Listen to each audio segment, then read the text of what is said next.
Hi everybody, Mrs. Bolin here, and we're going to take a look at Learning Target 5.2. I can solve systems of equations by substitution.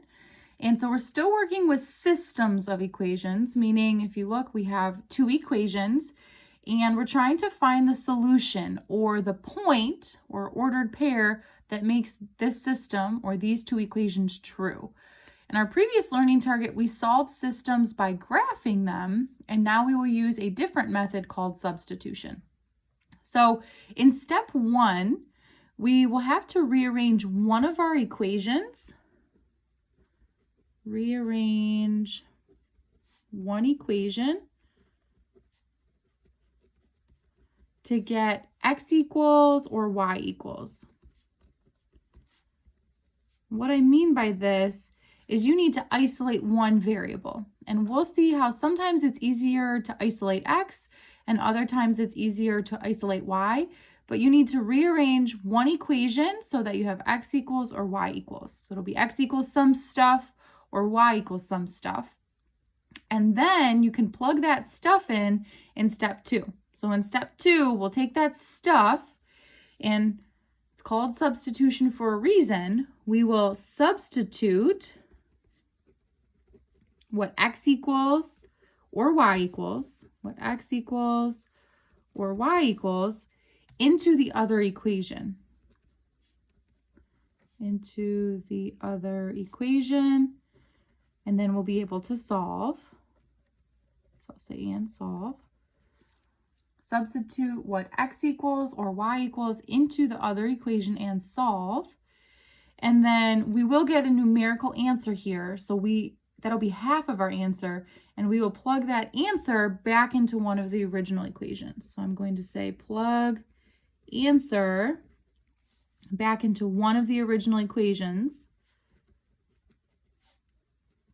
Plug answer back into one of the original equations. And the reason we do that is so you can write your solution as an ordered pair. You can write your solution as an ordered pair. And remember, ordered pairs are always x comma y. So our final answer will be an ordered pair or a point that makes our system true. If we take a look at our directions, it says to solve each system by substitution. And in examples 1 and 2, our step 1 is actually already done for us, because in step 1, we had to rearrange one equation to get x equals or y equals. And if we look at example 1, actually both of my equations are in y equals. So I don't have any rearranging that I need to do. I can jump right to step 2. In step 2, it says to substitute, and in this case, we got y equals by itself. We're going to substitute what y equals, so y equals this stuff, 3x minus 2, and I'm going to substitute it into the other equation. So I often like to do this. So y equals this stuff in my first equation. So I can plug that in for y in my other equation. So what I'll do is I will write that out. So I'm writing my second equation, but instead of writing y, I'm plugging in what y equals. So I have negative 3x minus 2 equals negative 4x minus 6. So I plugged what y equals into the other equation, and I have to solve now. Before I had both an x and a y in the problem, and now that I've substituted what y equals into the other equation, now I just have an x. So that's what I'm solving for. I'm solving for x here. And I see I have x's on both sides. I'd like to move them to the same side. So if I'm wanting to move my x's to the left-hand side, I would have to do plus 4x on both sides. Negative 3x plus 4x gives me 1x. I still have negative 2, and it's still equal to negative 6. Now I need to get my constants on the same side. So to move a negative 2 over to the other side, I could add 2 to both sides. And I would get x equals what? -4. So x is -4, and this is half of our answer. We need to look at step 3. It says to plug our answer back into one of the original equations so that we can write our solution as an ordered pair. So now that we know what x is, let's plug it back into one of our original equations so that we can write it as an ordered pair. You can pick either of these original equations. If one equation maybe looks a little bit easier or has smaller numbers, you can choose that. I will just go ahead and choose the top equation. So my top equation is y equals -3x minus 2, but instead of writing the x, I'm putting parentheses here. So I'm rewriting my top equation, y equals -3x minus 2, but I'm putting parentheses and I'm going to plug in what we found x to equal. X is -4. So I can emphasize that for you here. We found that x is -4, so I'm plugging in -4. Now I can solve for y. Doing -3 times -4, that gives me positive 12 minus 2. 12 minus 2 gives me 10. So now I know my y value is 10. And keep in mind, our solution is an ordered pair, x comma y. So that means I can write my final answer here, -4 comma 10. That will be my final answer. And this is the point that solves this system or makes this system of equations true. If you think back to graphing, this is also the point on the graph where these two lines intersect. It's also called the point of intersection. Let's take a look at another example. So example 2. Example 2 is actually set up the same way where both of my equations are rearranged where it's already y equals. So if y equals this stuff, I can plug it in for y in my other equation. So I'll have x minus 6 equals -5x plus 30. And I need to do some work to get x's on the same side and constants on the same side. So if I want to move -5x to the left, I can add 5x to both sides. 1x plus 5x gives me 6x. Still have -6, and it's still equal to 30. Now I'd like to get my constants to the same side, so I can do that by adding 6 to both sides. And I'll get 6x equals 36. I almost have x by itself. This is 6 times x, so to undo multiplication, I need to do division. I can divide by 6 on both sides. And 36 divided by 6 will give me 6. So I have half of my solution. I know x is 6, but I need to find the y value. So that means I can plug x equals 6 back into one of my original equations. And I can choose either. And in this case, I see that my top equation looks like an easier equation to work with, right? Smaller numbers. So I'm going to use that equation. Y equals x minus 6. Notice I didn't write the x, I put parentheses. And I'm going to plug in what we found x to be. We found x to be 6. So again, to emphasize that, once I find what x is, I'm plugging it into one of my original equations here. Simplify that, 6 minus 6 gives me 0.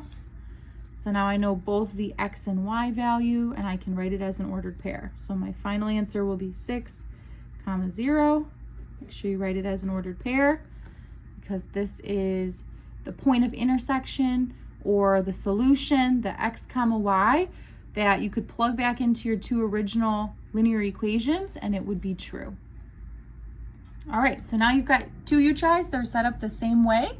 Go ahead, pause the video and see what you come up with. Let's see how you did. On the first U-try, I got the solution -2, 7. And on the second U-try, I got the solution 0, 4. If you need to take a closer look at my work, feel free to pause the video now. Otherwise, let's jump to example 3 on the back side. So we are going to keep these 3 steps in mind, and our directions still say to solve each system by substitution. So in our first step, we need to rearrange one equation to get x equals or y equals. And that's actually already done for us because we can see here y equals this stuff. And so if y equals 3x minus 7, I can plug that in for y in my other equation. So if y equals this, I can plug it in. Another thing you can do is you can circle what y equals and draw an arrow to point out that we're going to plug it into the other equation or sub it in, substitute it in. So what I will do, I'm going to give myself plenty of room here, is I'm going to write my top equation exactly as I see it, but instead of writing y, I'm going to put a big set of parentheses. So I'll have 4x plus 2y, and I'm putting a big set of parentheses for y equals 6. So I wrote my top equation, but instead of writing the variable y, I left a big space because now I'm going to plug in what y equals. Y equals this stuff, 3x minus 27. So I'm plugging in 3x minus 27. Because I'm doing substitution here, so I plugged in what y equals. And now notice I just have x's in my problem. So I have one variable, and now I can solve for x. So I notice that I do have a number times parentheses, and this should look familiar to us, that when we have a number times parentheses, we have to do the distributive property. So I will still have 4x out front, and I need to do 2 times 3x, which gives me 6x. I also need to do 2 times negative 27, which gives me negative 54, and it's equal to 6. Now, before I can start moving anything to the other side to try to get x by itself, I do have to combine like terms on the same side, and I see I have 4x plus 6x, so I could combine those. 4x plus 6x gives me 10x minus 54 equals 6. Now I'm trying to get my constants here on the same side. So if I want to move a negative 54 to the other side, I can add 54 to both sides. I'll get 10x equals 60. So my last step here would be to divide by 10 on both sides. And I get that x equals 6. So now I have found half of my answer, right? I have the x value, but I have to find the corresponding y value.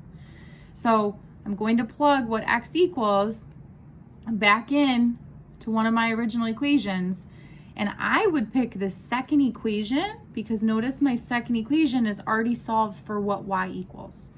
So I'll write my second equation, y equals 3x minus 27, but I'm not going to write x, I'll put parentheses. So I have 3 times whatever x is minus 27, and we know x is 6. So I'm plugging in what I found x to be. So right here I found x to be 6, so I'm plugging in 6. And now I can find what y equals. 3 times 6 is 18 minus 27, so I'll get y equals negative 9. And then the last thing I need to do for my final answer is write my ordered pair. So x comma y, or 6 comma negative 9 would be my final answer. Here's my solution to this system of equations. All right, at this time, you have a U-try to do. Go ahead, pause the video and see what you come up with. On this U-try, I got the solution 5 comma 6. You can pause the video if you need to take a closer look at my work. We're going to move on to example 4. And in example 4, you may notice that our first step is not done for us because we don't have either equation rearranged to have x equals or y equals. So that means we are going to have to do step 1. We're going to have to rearrange one of these equations. So the way I like to pick which equation to rearrange is I look for a variable, meaning an x or a y, in one of the equations that has no coefficient or it has no number in front of it. So in example 4, the top equation, I see this y, and it has no number in front of it, right? It's not like 2y or negative 4y. It's just y. So that means that this top equation will be easier to get it in y equals. Next to it, I'm going to go ahead and write the equation. I have negative 8x plus y equals negative 10. And if I'm trying to get this y by itself, I only have one step I need to do. I need to move this negative 8x over to the other side by adding 8x. And then I would have y equals, and over here I'll have 8x minus 10. Be careful that you're not combining negative 10 plus 8. You have a constant term and a variable term. So now I have rearranged my top equation here. I took this top equation and I rearranged it so that I have it in y equals. Now that I have it in y equals, what I can do is I can take what y equals and I can plug it in for y in my other equation. So sometimes I tell students, circle what y equals, draw an arrow showing that we're plugging it in for y in the other equation, right? So I took my first equation, I rearranged it so it's y equals some stuff, and now I'm going to plug what y equals into my other equation. So now this is just like what we did in example 3 and the other you try. So I'm going to go ahead, I'm writing my bottom equation here, but instead of writing y, I'll leave a big set of parentheses because I need to plug in what y equals. So I'll have 2x minus 4y, but I'm putting a big set of parentheses, equals negative 20. And I'm plugging in what we found y to be. So we found y to be 8x minus 10. We can plug that in, 8x minus 10. By plugging in or subbing in what y equals, now we only have x's in our problem, which is good. Here I've got negative 4 times parentheses, so I will have to do distributive property. So I'll have 2x. I'll do negative 4 times 8x to get negative 32x. I'll do negative 4 times negative 10 to get positive 40, and it's still equal to negative 20.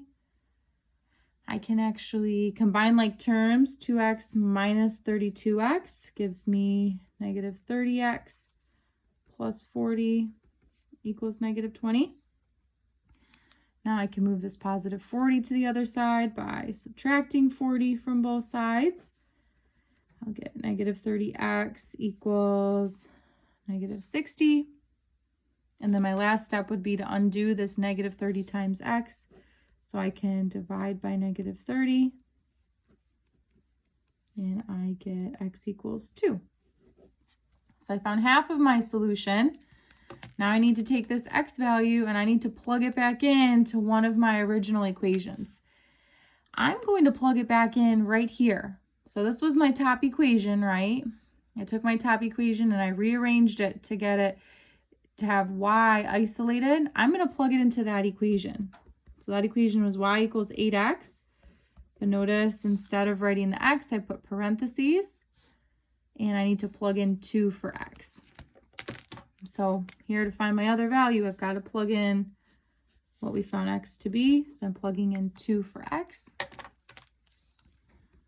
8 times 2 gives me 16 minus 10. So I will get that y equals 6. And then I can write my final answer as an ordered pair, x comma y. So I have 2 comma 6 as my final solution. One last example, example 5. And in example 5, step 1 is not done for me, right? I noticed that I don't have either equation rearranged for x or rearranged for y. And so I need to rearrange one of these equations.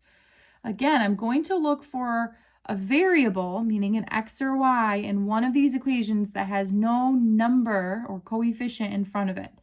And in my first equation, I see I have an x and there's no number in front of it.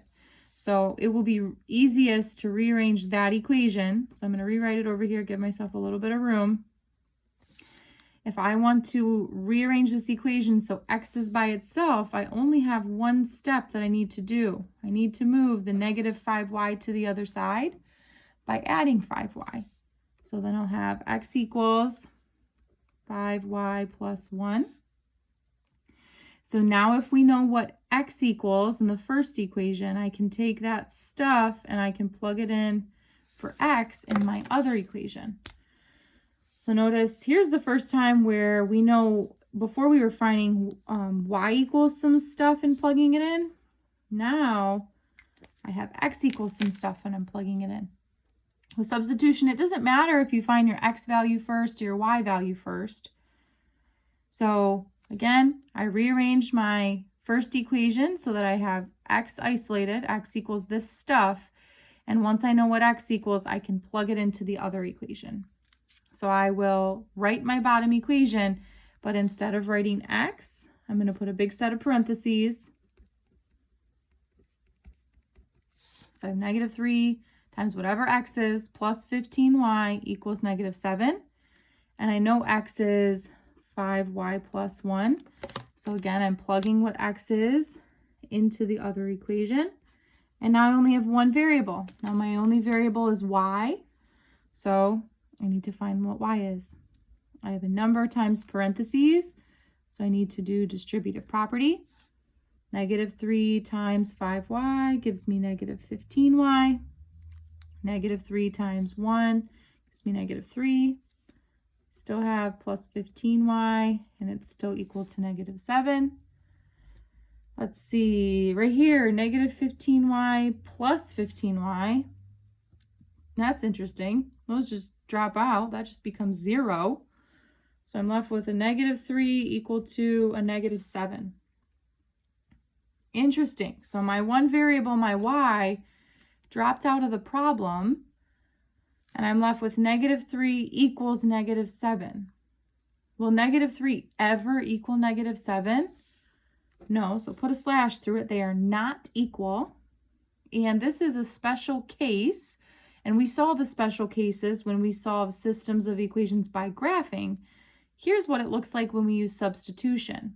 If your variable drops out of the problem and we get a false statement where negative 3 does not equal negative 7, then we have what we call no solution, meaning there's no solution that we could plug in, no ordered pair, x comma y, that we could plug into these two equations to get them to be true, that would satisfy both equations. So if you get a false statement, your variable's dropped out of the problem, we have no solution. All right, to wrap up our notes here, we've got 2 last U-tries. Go ahead, pause the video and see what you come up with. Let's see how you did. So on the first U-try, I rewrote my top equation to isolate y, or to get y equals some stuff, and then I plugged that in for y in my second equation. When I did that, I got the solution negative 4 comma 0. For my second U-try, I noticed it would be easier to get x by itself in my second equation because, again, there was no number in front of x. So I rewrote that equation to get x by itself, and I had x equals this stuff, so I could plug it in for x in my other equation, the top equation. On this problem, I noticed something interesting happened. My y's, my variables, dropped out of the problem, and I was left with negative 6 equals negative 6. And because this is a true statement, I put a check mark here. And this is our third type of solution. When you get a number equal to a number, you have infinite solutions, or there are infinitely many points that would solve or satisfy this system of equations. Let's quickly summarize what we've learned. So at the bottom here, it says systems of equations will have, and we previously learned there are 3 types of solutions. So our one solution here is the most common, where you get one solution. That one solution, we can make a note, it is the point of intersection. So if you were to graph your 2 lines, it's where the 2 lines would intersect on the graph. And it's an ordered pair, so we write it as x comma y as our solution. We can also get no solution. And we talked about what this looks like graphically in the last learning target. But no solution when you're using substitution is when you get a number that is not equal to a number. So your variables drop out of the problem and you get 2 numbers that are not equal. Something like 7 does not equal 10. And then our third type of solution is that we can have infinite solutions, like we saw in the last U-try. And this is when you get a number that is equal to a number. For example, 7 equals 7. So hopefully this is helpful. Now we have learned a second method for solving systems of equations, and now it is by substitution.